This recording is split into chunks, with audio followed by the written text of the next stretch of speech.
Hey everyone, today we're going to be looking at replacing the purge valve on our empty keg detector for our most recent models. That's what these look like here. This stainless steel looking piece. For older models, you can also see this kind of more plastic looking type. So there's the difference between the two. So occasionally, especially with these older models, the handle here will, on the inside, kind of break. So, you try to open or close it, but it'll be really stuck in one position. So we're gonna look at how to remove these and how to replace them and all that's involved with that. First thing you're gonna wanna do before taking anything off the empty keg detector, we're gonna turn off the gas to our beer pump and also to our kegs.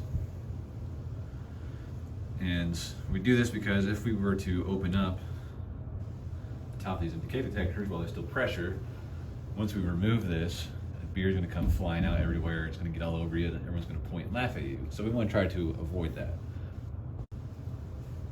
After turning off the pressure to our beer pump and to our keg tap, it's a good idea to go to your dispenser and set the dispenser into purge or prime mode. Push down the cup coupler and press the start button to release any extra pressure that could still be in the line. And then as you prime or purge out some of that liquid, you'll see the amount that's in the empty keg detector will start to drop down, and that'll kind of let you know that pressure's been released. And so once we go to open this valve or to take anything off, there's not going to be a giant spray going everywhere. All right, so let's look at our newer styles here.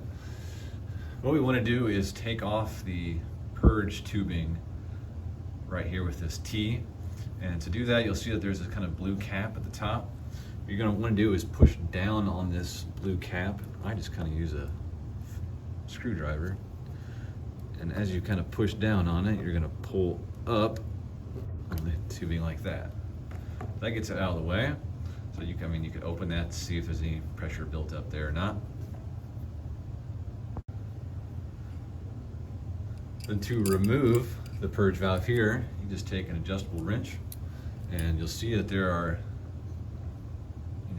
fittings right at the top that you can put your wrench on and just unscrew the piece that you need.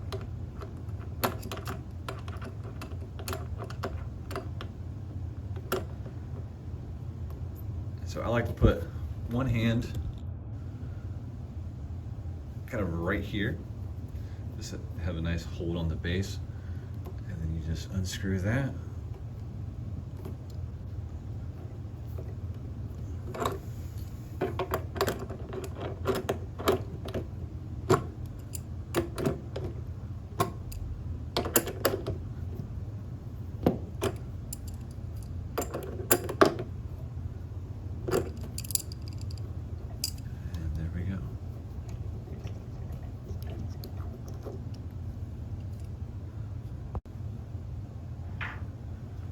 With your replacement purge valve, just make sure that you have the threads wrapped with pipe tape, Teflon tape, and replacing it is just as easy as getting started, screwing it back in and retightening it with your adjustable wrench. So there is with anything really, there's a fine line between something being a good snug, tight, and over tightening. We don't want to over tighten or try to break anything by any means.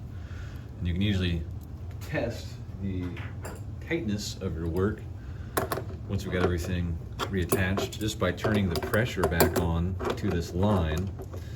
And if any beer or you get any bubbles coming out the top here, you'll know that it needs to be wrapped with tape, or it just needs to be tightened a little bit more. I usually do about 2 or 3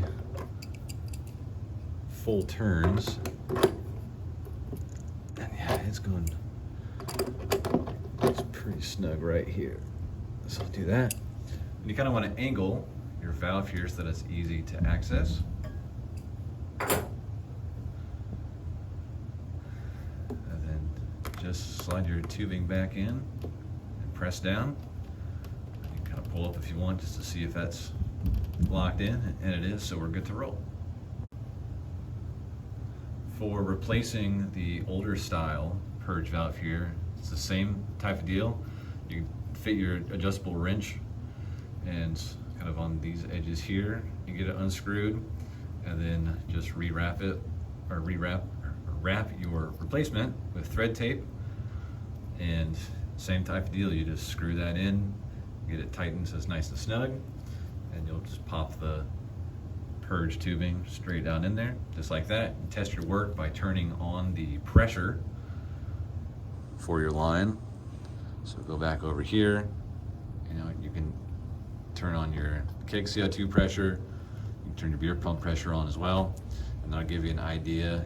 If you have bubbles leaking up through here, or you see anything that's hissing, spraying out, you'll know that you need to re-wrap the tape around the threads, or maybe you just need to tighten this a little bit more.